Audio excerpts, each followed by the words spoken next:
Hello there and welcome back to another video here on Wristwatch Revival. My name is Marshall. Thank you so much for coming along. This time on the bench, we have a really fascinating little relic from the past. This is a pocket watch that has a leather strap made specifically for it from World War II. Really interesting. I've never seen anything like this before. These type of straps, as you can see, they look basically homemade. Maybe they had a leather person make it, but I mean, you can see the cuts and the threads and stuff was made specifically for this watch. And this watch, it actually came to my hands via a Patreon supporter named Mel. Mel's almost 80 years old. And he told me that his dad, who was in the Army in World War II, brought this watch home with him. So really interesting, and you can see how worn this leather is. I have to be very, very careful with it. But what it actually houses isn't a wristwatch at all. It's a pocket watch. It's a relatively small pocket watch. And as you can see, got to be really careful. There it is. It's a really actually a nice looking little pocket watch as well. But this is a type of thing that you'll find from both World War I and World War II, where the soldiers would craft their own straps, or they would carry pocket watches in different ways. Because if you carry a pocket watch the way it's meant to be carried, it doesn't work very well in combat. On the back, you can see there's an inscription that says E. Horn, which I'm assuming is the person's name who owned this. And we can go ahead and open up the case back to see what's going on inside as well. Ooh, you can see it's got a hunter case back, and there it says Ellie Horn hand engraved at the top, along with the stuff from the factory. These are actually the hallmarks. That grouse on the left means that it's 0.800 silver, and the sign on the right means that it was made in Switzerland for the German market. And it's kind of interesting to think about the provenance for this watch. As you can see, the inside is quite beautiful. It's also very old. We'll see if it'll run. Mel told me, yeah, okay, it does look like it wants to run. He said it was running inconsistently and he was having a hard time winding it. It wouldn't wind up. And so he wanted me to take a look at it and see if we could figure out how to make it run consistently. We'll start things off, by the way, with putting it on the time grapher.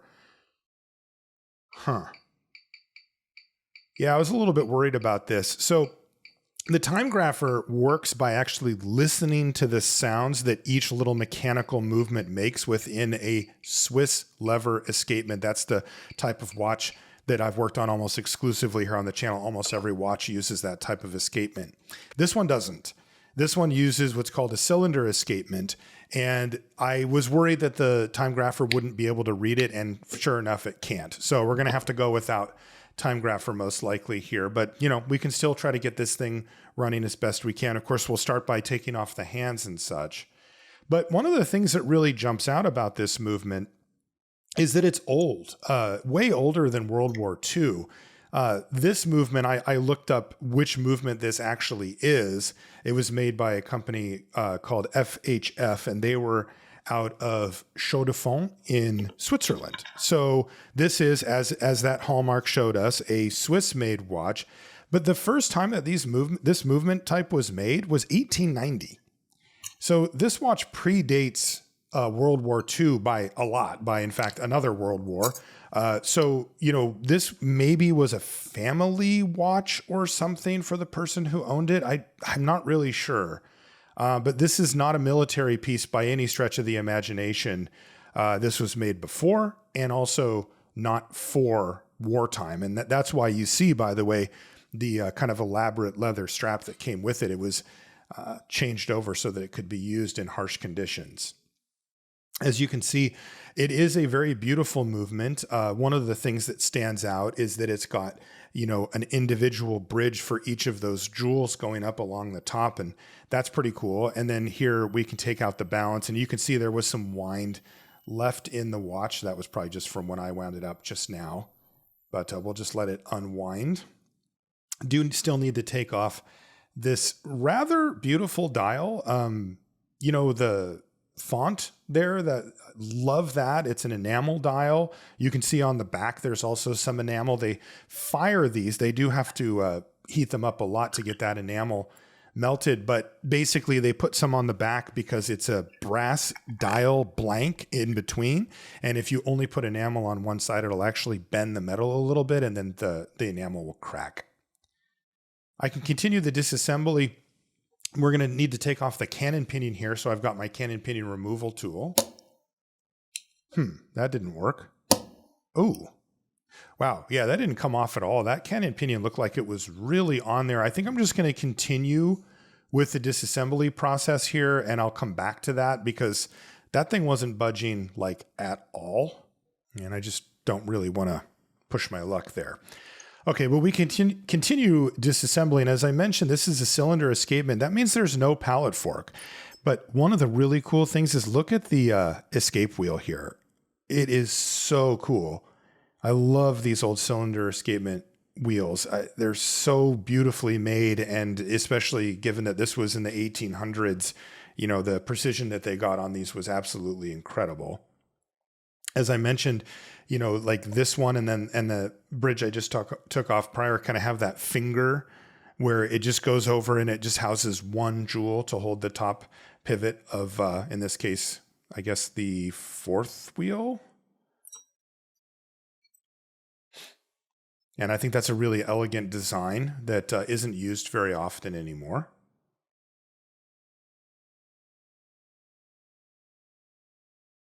It is crazy to think about, you know, how this watch ended up on my bench and the journey that it must have taken. Really crazy. Mel was telling me that, you know, he lost his wife of 41 years back in 2006. And, you know, since he's kind of been paring down his stuff, and he said, you know, that he was even trying to give away some of his stuff to the younger generation, but that they weren't that interested. He said that he just felt like, you know, people are living their own life and maybe they're not as interested in that kind of stuff. But I'll tell you who is. Me. I absolutely am fascinated by historical stuff like this. And I was really glad that Mel reached out to me. This is the click and the click spring. The click spring is absolutely beautiful on this. It's that long, narrow spring going along the outside edge right there. And that provides pressure on the click. And this is the click itself. You know, all told, this watch is in quite good condition, especially considering that it hasn't been used or even really messed with at all in about 50 years, according to Mel's estimate. And of course, it certainly hasn't been serviced in that time frame either.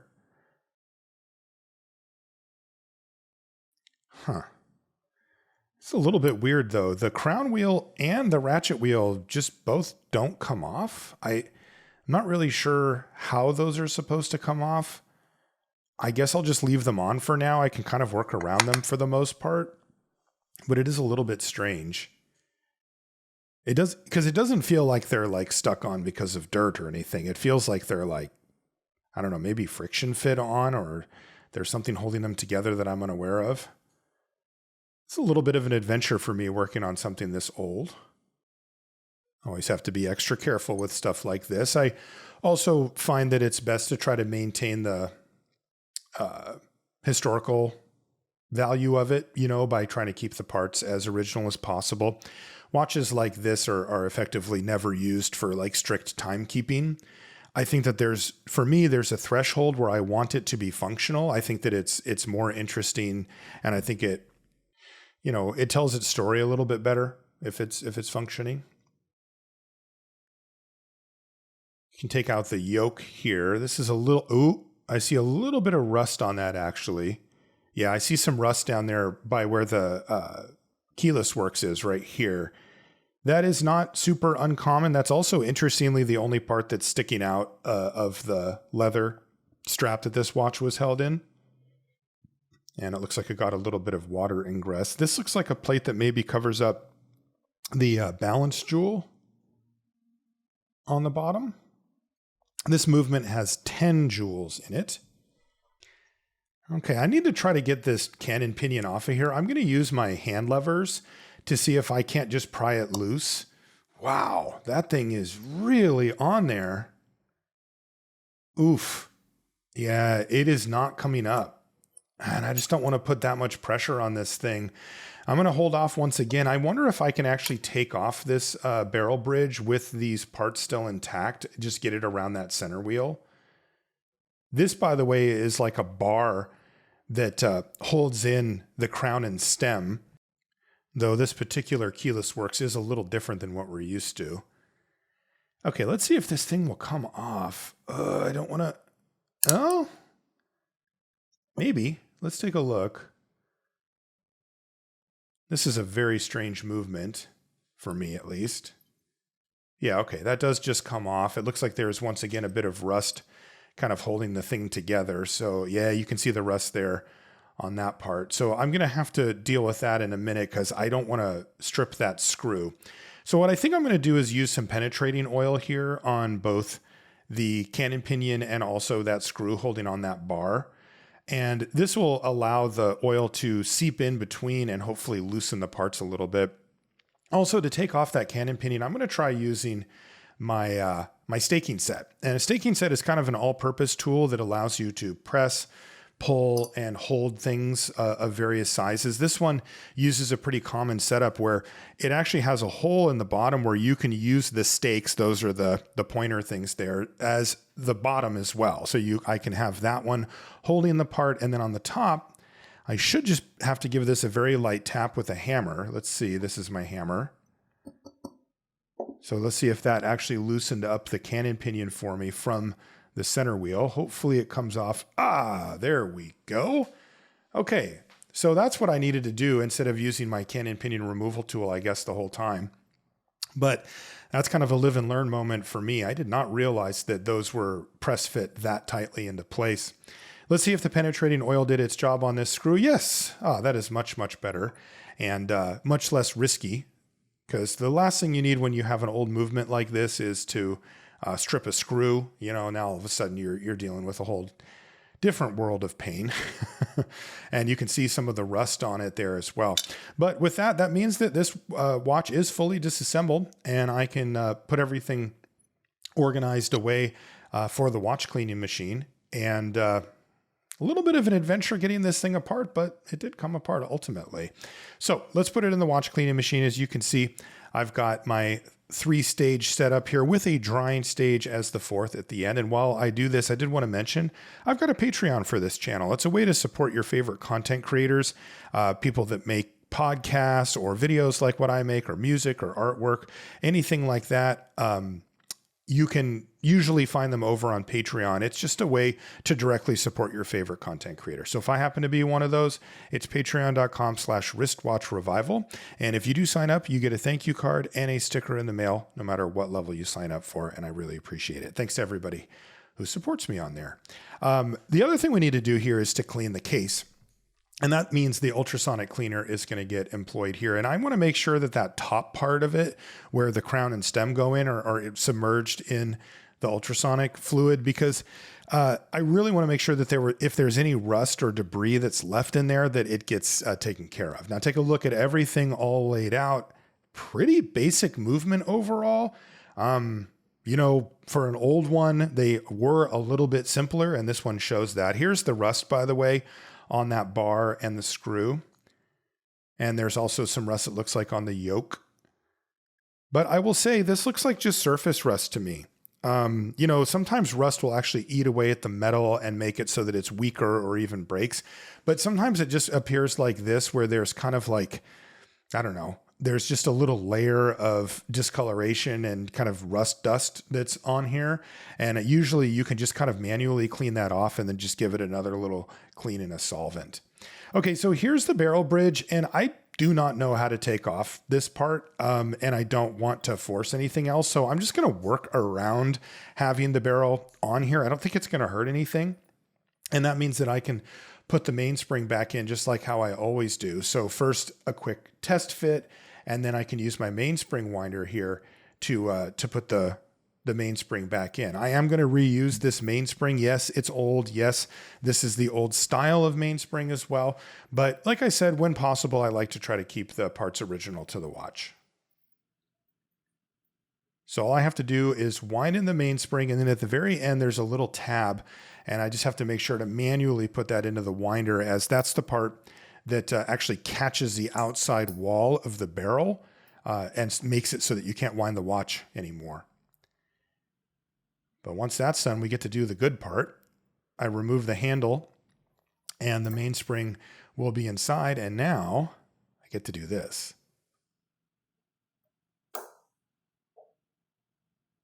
Very nice. Yes, and it even went right around the arbor, which is exactly what I wanted it to do. Now I can replace the barrel lid. And I think I normally have a little plastic tool that I use to make sure that the lid's secure, but since this is still attached to the barrel, I'm just going to use my tweezers to do so.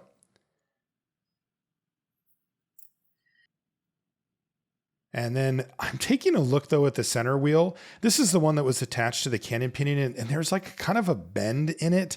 And I think it's stopping the watch from performing and running consistently.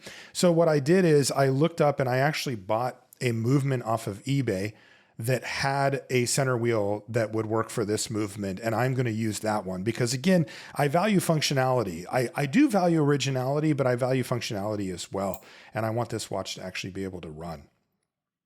This is one of those crazy projects, by the way.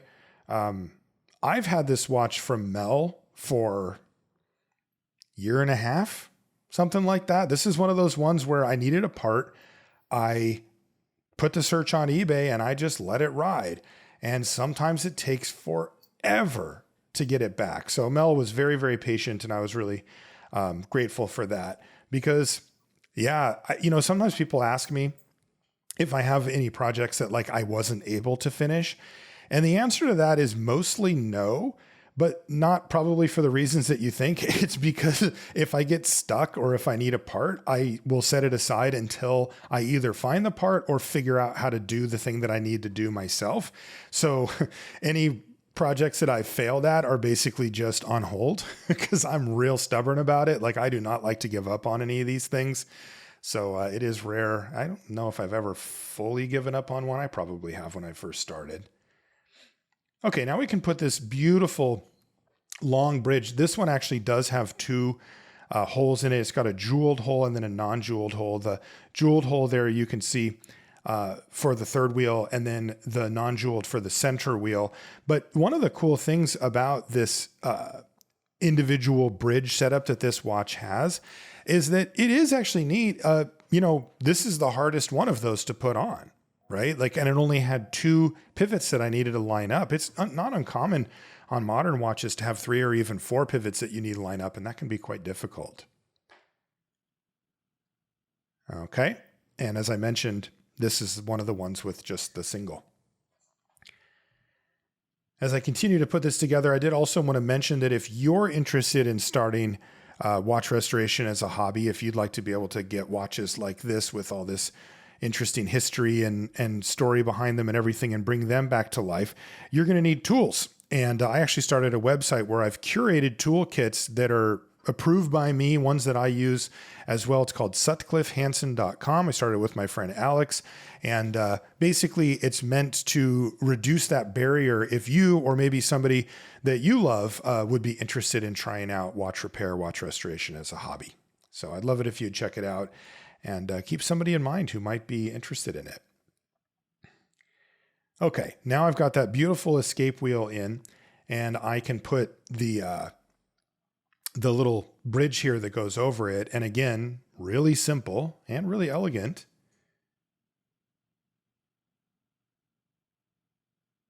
I just want to make sure, there we go. I want to make sure all the wheels are lined up properly so that I can, before I screw down this screw all the way. Whoop. Whoop. There we go. And I can just move the barrel and see if the train of wheels moves freely. And as you can see, it does. So that's very good news. Now we can turn our attention back to the other side. This is the keyless works. It looks really similar to the keyless works that you and I do on this channel all the time. But it does have one key difference that I'm a little bit stumped on. And that is that normally the crown and stem get pulled to an out position to set the hands and pushed into the in position to wind the watch. And this has those two settings. It has, those are identical, but I can't figure out how you get it from the winding position to the hand setting position, because there is no mechanism to pull out the crown and have it actually stay there or even pull on it at all. So I have a theory, but as of right now, I'm not sure exactly how that works. It's interesting to be able to see the framework for something that I'm so comfortable with, but not really be able to come up with the more conclusive plan on how that actually works. This is the yoke, and this is very similar to what we would work on a normal watch, where it goes across and it interacts on the top of the sliding clutch there. As you can see, it just sits into that groove.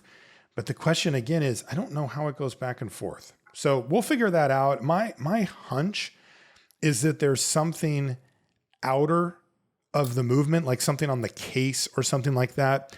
I've seen watches that are called lever set, where you have to pull a little tiny lever. I don't see that here, but my guess is that it's something similar. Now I can take the yoke spring and gently pull it up on top of the yoke so that there's that constant tension on it. And then I can take this little tiny cover plate, and that will hold down the yoke and make sure that it doesn't come out of alignment.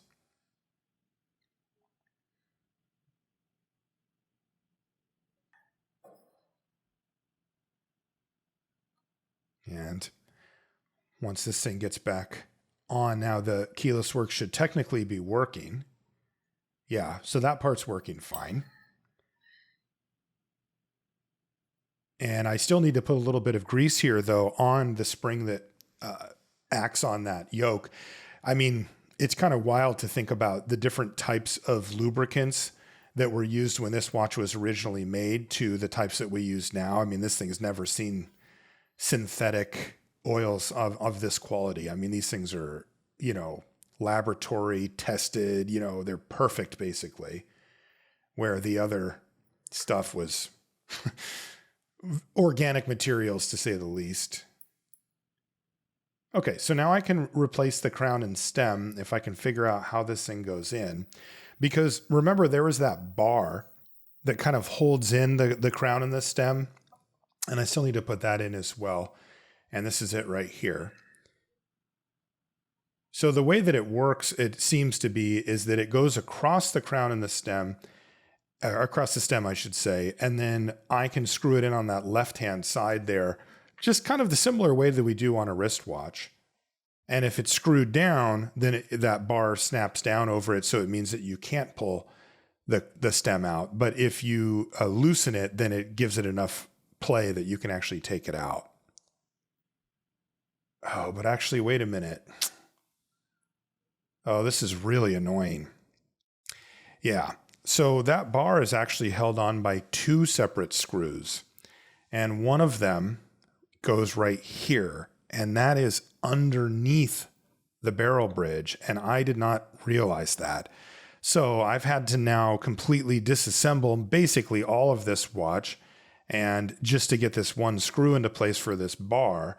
And now I'll have to go back and reassemble the watch again. Now, the good news is there's two things to consider here. One, I just did this, right? So there's not a lot of mystery to how it goes back together. So it's pretty quick procedure. But two, it's just so much better to just be patient and just say, okay, I got to do this again. It is what it is. And then just get back to work again. Because it can be very frustrating for some reason to have to redo work you've already done, even if it doesn't take that long. There's some psychological thing there.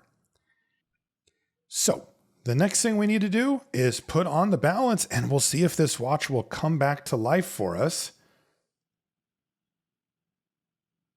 Gently. Okay, it looks like the balance is lined up properly. There is no wind in this watch yet, so it won't start until we wind it up a little bit. But I can get the balance and the balance bridge here all secured, and then I can slowly wind up the watch, and we'll see. The winding feels just fine. And a little kick with my finger, and yes, sir, there it goes. We now have a functional watch again. This is really awesome to see this really old watch that has lived probably quite a life kicking again. That's awesome. Now, the thing we haven't done, of course, is we haven't oiled the jewels yet. So let's take the watch and we'll put it on the microscope, and we'll once again use very modern synthetic oils. This is Mobius 9010. This is a very light viscosity oil, and we'll use it on the jewels here. The red oil is called Mobius HP 1300. This is like a medium viscosity, and it goes on the parts that are a little bit beefier. As you can see, there's no jewel here. And so that usually would take a slightly thicker oil. These little tiny jewels will take a little bit of oil as well. I can also put the cannon pinion back onto place, and it looks like it just pushes on, so that's good. Now, this is an exception that I don't normally make, but I am here. So I'm oiling the balance jewel here from the bottom. What I would normally do on a watch like this is I would take apart that upper balance, and then I would clean up the jewel and then oil it. But I'm making an executive decision on this one. I looked at the balance spring, and it is a little shaky, perhaps. The type of thing where it's an old carbon steel spring and it can break quite easily. And for me, there's a certain risk factor with that, and it's basically irreplaceable. I don't know where I would find another one of those, especially after having this watch for a few years already almost. So I've decided to oil that pivot, but not take apart the entire balance. I think every watch is different. And, part of the thing that I like to do when I work on these watches is to figure out, well, what's the best approach for this? Are we maximizing for timekeeping, or are we maximizing for provenance, or, family heirloom type stuff, or in this case, maybe a little bit of history, that type of thing. And every watch has its own needs in it, and I approach each one on an individual basis. Okay, we can put the dial back on now. As I mentioned before, this watch really does have a lovely dial. And with the dial back in place, that means that I can now remove the crown and the stem. And once again, I'll put the movement back into the silver case, 0.800 silver, as it turns out for this one, and pretty nicely decorated. And the movement basically just slides into place. There's a couple of little guide pins that kind of show you where it's supposed to be. And I can replace the crown and the stem as well. And then after that, I can put the hands on the watch. It's a little bit interesting because once these are in place, I'm going to put the hands on, but they're kind of in situ, right? Like normally I would have the movement free, but I kind of wanted to make sure that I could put the movement comfortably back into the case before putting the hands on. Normally I use a hand press tool that's like, it's a little press that pushes the hands on and kind of aligns things. But this time I'm just going to use the handheld version of it, and it's fine. These are totally great. I mean, people used tweezers forever. You can use those too, just to push the hands back into place. But this little handheld hand press tool is really nice too. Always a different tool for every job. Okay, so we've got the hands in place, but there's an issue, right? How do I set them? And I'm curious if any of you have figured out how to do so. I believe it's this right here, because otherwise, what is this thing doing, right? It presses down right in there. So let's see what happens if I press this part down with my tweezers and then turn the crown. As you can see, I can now set the time. Now, I don't know what the design behind that is, like if you're supposed to use your fingernail to do it, or something like that. But I've seen all types of ways that they make it actually difficult to set the time because, most people had one watch and they would wind it up every morning. So you didn't need to set the time very often. Okay, now I can put this watch back into its custom made, I believe, leather strap. Wild to see this leather piece still in place. It really does kind of make the whole presentation, because I've never seen anything quite like it, and it's barely hanging on. As you can see, the leather has deteriorated, but it really lends itself to the fact that this was worn and used, and maybe it's just a little bit of a piece of history somehow. Now, the last thing though that I do want to do is, again, it won't work on the time grapher, but there's another way that you can test to see how a watch is doing, because we all have these incredibly accurate timekeeping devices with us now, a cell phone or a computer or anything like that. And so I'm going to set this watch to 1 o'clock, and I'm just going to let it run for, like, say, half an hour. and then we can get an idea for what the what kind of timekeeping it's doing, right? So just a rough estimate. As you can see, my phone kind of went off here, but I'll bring it back up. So that's 27, 28, 29. There's 30, and maybe a little bit before that. This is 30, 13. It's probably more like 30 and 10 seconds or so. So, keeping somewhere around 20 seconds per hour. So not stellar timekeeping, but we do have a functional watch and hopefully a restored piece of history. Thank you so much for joining me for this restoration. I really appreciate you taking the time. If you want to find me on Instagram, I am wristwatch_revival. I'll just say hi to you over there. Otherwise, we'll see you next time.